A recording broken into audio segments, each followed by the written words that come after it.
రెండు ప్రాముఖ్యమైన విశిష్టమైన ఆశీర్వాదాలు దేవునితో సహవాసం చేయడం ద్వారా మనకు లభిస్తాయని లేఖనం సెలవిస్తుంది.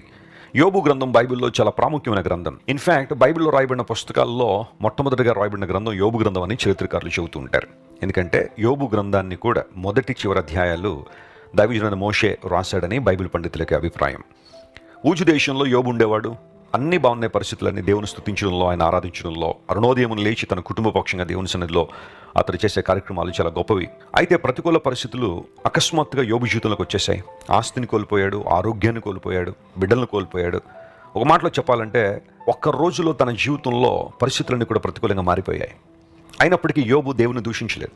యెహోవా ఇచ్చిన యెహోవా తీసుకుని పోయాను, ఆయన నామమునికి మహిమ కలుగునుగాక, ఆయన నామం స్తుతినందునుగాక అని చాలా చక్కని మాటలు దైవజనుడు మాట్లాడాడు. యోబును ఆదరించడానికి ముగ్గురు స్నేహితులు వచ్చారు.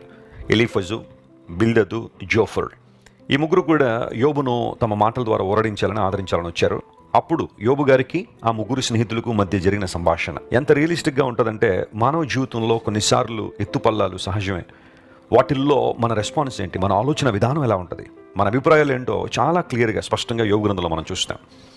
22వ అధ్యాయం దగ్గరికి వచ్చేసరికి ఎలీఫజ్ మాట్లాడుతున్నాడు. చాలామంది దేవుణ్ణి విడిచి దేవుణ్ణి మరచి జీవించే వాళ్ళు ఉన్నారు. వారి యొక్క పరిస్థితులు ఎలా ఉంటాయో ఆ అధ్యాయంలో వివరించుకుంటూ వస్తూ, యేసుక్రీస్తు ప్రభువును మన జీవితాల్లో కలిగి ఉండడం ద్వారా మనకు కలిగే లాభం ఏంటి, ఈ విషయాన్ని ఈ ఒక్క వచనంలో ప్రస్తావిస్తూ, ఆయనతో సహవాసము చేసిన ఎడల నీకు సమాధానం కలుగుతుంది, అలాగన నీకు మేలు కలుగుతుంది అన్నాడు. ఈ రోజుల్లో మానవుడు ఏది చేసినా పీస్ ఆఫ్ మైండ్ కోసమే, సమాధానం కోసమే.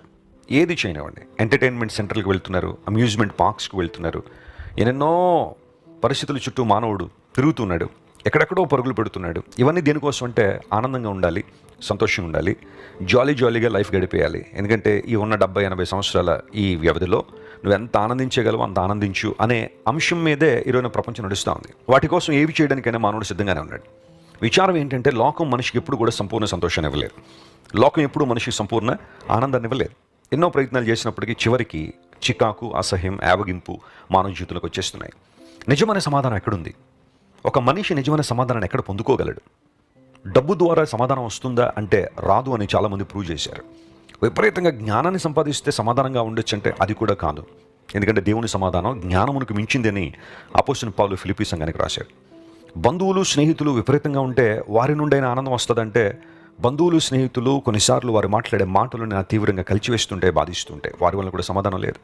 నిజమైన సమాధానం, నిజమైన సంతోషం ఎక్కడుంది అంటే దేవునితో నువ్వు చేసే సహవాసంలో ఉంది.